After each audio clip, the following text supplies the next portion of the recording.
사람과 악수하면서 메리 크리스마스. 메리 아기 예수님께 경배합시다. 같이 보겠습니다.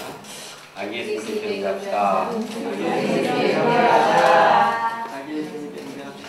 열흘 전에 제 동역자가 성탄 카드상에서 대한민국 일대를 돌아다녔습니다. 그런데 성탄의 주인공인 아기 예수님이 그린 아기 예수님을 그린 카드에 있는 카드가 없었습니다. 성탄의 주인공이 예수님인데 성탄 카드에 예수님이 없었습니다. 그래서 성탄의 조연급인 마리아와 동방박사가 있는 카드를 찾았는데 그것도 없었습니다. 주로 성탄 카드에는 산타크로스 할아버지가 그려져 있었습니다. 여기는 성탄절의 주인공이 바뀌어지고 있습니다. 성탄 카드만 그런 것이 아닙니다. 사람들은 성탄절 시즌이 오면 마음에 예수님을 영접하기보다도 참 뭔가 내가 성탄절에 어떻게 즐길까, 무슨 맛있는 음식을 먹을까, 어떻게 쉴까, 이런 생각을 많이 합니다. 성탄절에 아기 예수님이 푸대접을 받습니다. 2000년 전에는 그 상황이 더 심각했습니다. 예수님께서 베들레헴에 탄생하셨지만 예수님을 찾는 자는 참으로 없었습니다. 드물었습니다. 베들레헴에서 예루살렘까지 약 한 8km 떨어졌습니다. 그런데 그 가까운 그 예루살렘에서 베들레헴으로 찾아온 사람은 없었습니다. 물론 예루살렘에 있는 사람들은 탄생하실 그리스도에 대해서 알았습니다. 그들은 동방박사들이 유대인의 왕으로 나실 유대인의 왕으로 나실 이가 어디 계시냐 물었을 때 대제사장과 서기관들은 베들레헴에서 날 것이다 이렇게 말했습니다. 그러나 대제사장과 서기관들 중에 아무도 베들레헴을 찾아가지 않았습니다. 또 예루살렘 백성들이 아무도 찾아가지 않았습니다. 단지 온 이스라엘이 술렁거렸다고 했습니다. 헤로당, 유대왕인 헤로당도 마음이 불안했습니다. 겉으로는 내가 아이께 경배하러 가겠다, 그곳이 어디냐 이렇게 물었지만 실제로는 그 아이를 찾아서 죽이고자 했습니다. 참으로 아기 예수님이 탄생했지만 아기 예수님의 탄생을 모르는 것이 이 세상 분위기입니다. 그러나 아기 예수님을 기쁨으로 맞이한 사람들이 있었습니다.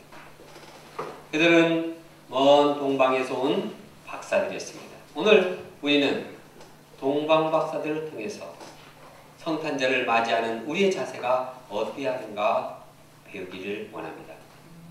동방 박사는 우리에게 아기 예수님을 어떻게 맞이해야 되는가 그 본을 보여주고 있습니다. 첫째, 유대인의 왕을 찾는 동방 박사들. 헤롯이 유대 왕으로 통치하던 시절이었습니다. 조그마한 시골 동네 베들레헴에 아기 예수님께서 탄생하셨습니다. 그때 동방으로부터 박사들이 예수님을 찾았습니다. 동방 박사들이 누구입니까? 동방 박사들에 대해서 정확히는 알 수 없습니다. 단지 유추하는 것은 가능합니다.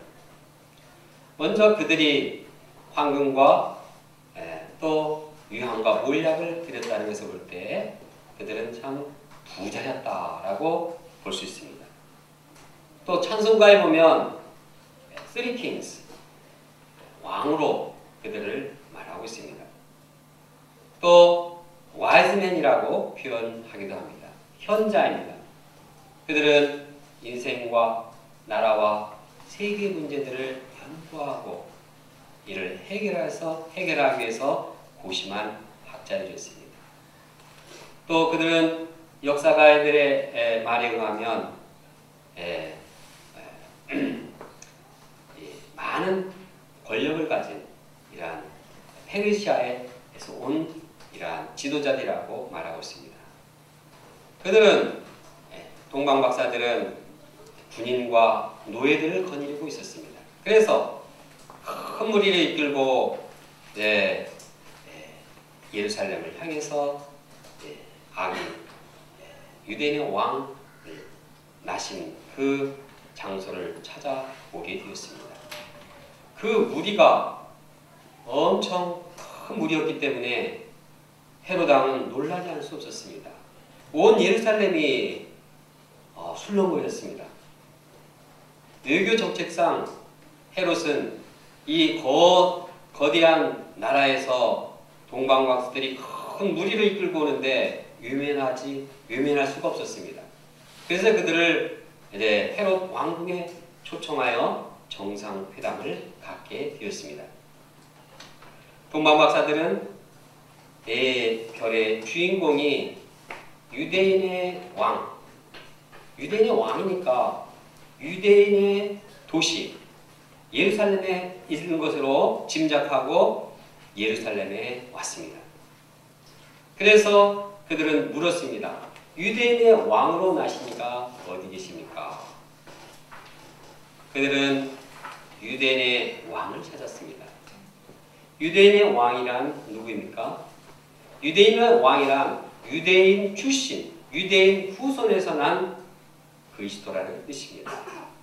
유대인 출신에서 나셨지만 모든 인류의 문제를 해결할 구원자를 의미합니다. 그들은 온 인류의 문제, 인생의 모든 문제를 근원적으로 해결할 유대인 출신의 그리스도를 찾아서 예루살렘까지 온 것입니다.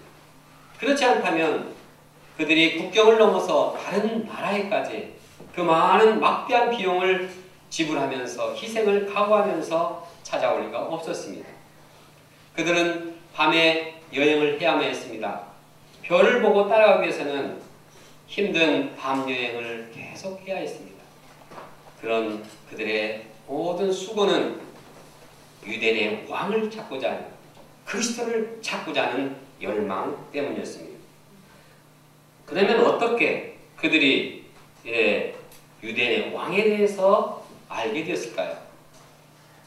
그들은 유대인 중에서 유대인들이 자기 나라에 이주해 왔을 때 유대인들을 통해서 성경을 접하게 되었을 것입니다.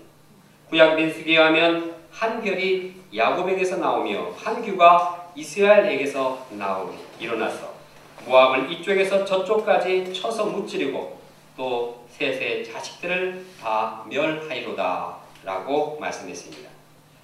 이 말씀은 온 나라를 통치하시는 그리스도를 예언한 것입니다.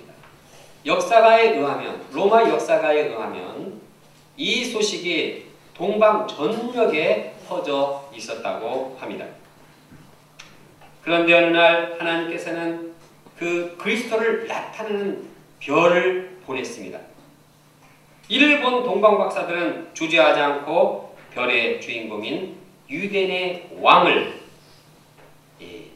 별의 주인공인 아기 예수님을 찾아 나섰습니다. 그리고 예루살렘에까지 왔습니다. 또 조금 있다는 별의 주인공인 아기 예수님을 만났습니다. 그리고 그들은 그 예수님을 만나서 기뻐했습니다. 그 기쁨은 이 세상 어떠한 기쁨보다 큰 기쁨이었습니다. 그들이 유대인의 왕을 찾은 그 실제적인 이유는 무엇일까요? 왜 유대인의 왕을 찾아 나섰을까요? 이것을 알기 위해서 그들의 상황을 생각해 봅니다. 당시 동방박사들은 지혜가 있었습니다. 돈이 있었습니다. 권력이 있었습니다. 그들에게는 인간적으로 부족한 점이 없었습니다. 그러나 이들에게 있는 모든 것들이 이제 인생의 근본 문제, 세상의 여러 가지 얽히고 섞인 문제를 밝히 해결할 수 없었습니다. 당시에 많은 전쟁이 있었고 여러 가지 나라들의 분쟁이 있었는데 이것을 해결할 수 없었습니다. 오히려 해결할 수 없는 이 문제들로 인해서 더욱 세상은 어두워져만 갔습니다. 세상이 어려워지고 상황이 힘들어질수록 그들은 이 문제를 해결해 줄 구원자를 그리스도를 갈망하게 된 것입니다. 그리스도께서 이 땅에 오시면 인류의 모든 문제를 다 해결해 주실 텐데, 그리스도께서 오시면 인류를 구원해 주실 텐데, 그리스도께서 오시면 내가 해결하지 못한 이 내면의 문제, 내면의 어두운 죄 문제를 해결해 줄 수 있을 텐데, 그리스도께서 오시면 진정한 행복과 자유를 줄 수 있을 텐데, 진정한 기쁨과 진정한 평안을 누릴 수 있을 텐데, 그런데 어느 날 그들은 그리스도의 별을 보게 되었습니다. 그들은 이 별을 놓칠 수 없었습니다. 그래서 그들은 이제 별을 따라 여행을 하게 되었습니다. 그리스도께서 모든 문제를 해결해 주시려 할 것을 소망하며 모든 대가를 지불했습니다. 본문 내용을 바탕으로 프랑스 최고 주성인 미셸 뚜르니에가 쓴 동방박사와 헤로데 대왕이라는 책이 있습니다. 이를 보면 왜 동방박사들이 유대인의 왕을 찾아 나섰는가 몇 가지 설명하고 있습니다. 첫 번째 동방박사는 흑인왕 가스파르입니다. 그는 왕인데 흑인이었습니다. 그는 페니키아 백인 여자 노예를 격렬한 호기심과 욕망을 느끼게 되었습니다. 그런데 내면의 질투심 또 열등감이 그를 괴롭혔습니다. 그는 진정한 사랑을 잃을 수 없어서 결국 왕국을 떠납니다. 진정한 사랑을 하고 싶은데 그 길을 알 수 없어서 왕국을 떠납니다. 그런데 아기 예수께서 흑인의 모습으로 환하게 미소를 지으면서 가스파르를 맞이하고 이제 그에게 사랑의 의미를 깨닫게 해줍니다. 즉 그는 헤로당처럼 이기적이고 독점적이고 육체적이고 파괴적인 사랑이 아니에요. 사랑하는 사람을 존경하고 아끼고 기쁨과 행복을 주는 숭고한 사랑을 배우게 됩니다. 그는 마음의 사랑으로 충만해서 세기를 떠나게 됩니다. 두 번째 동방박사는 학문과 예술을 사랑하는 왕 발타자르입니다. 그는 그리스와 로마의 예술품을 수집하고 이제 박물관을 세웁니다. 그는 진정으로 예술을 사랑하고 예술을 추구하는 자입니다. 그런데 이렇게 참 아름다운 예술품을 모아서 박물관에 해놨는데 이제 십계명을 어긴다. 이제 십계명을 기초로 해서 형상을 왜 숭배하느냐, 이런 성직자들이 나타나서 그 박물관을 파괴하고 예술품들을 다 박살내버렸습니다. 예술이 우상 숭배를 퍼뜨릴 위험이 있다는 것입니다.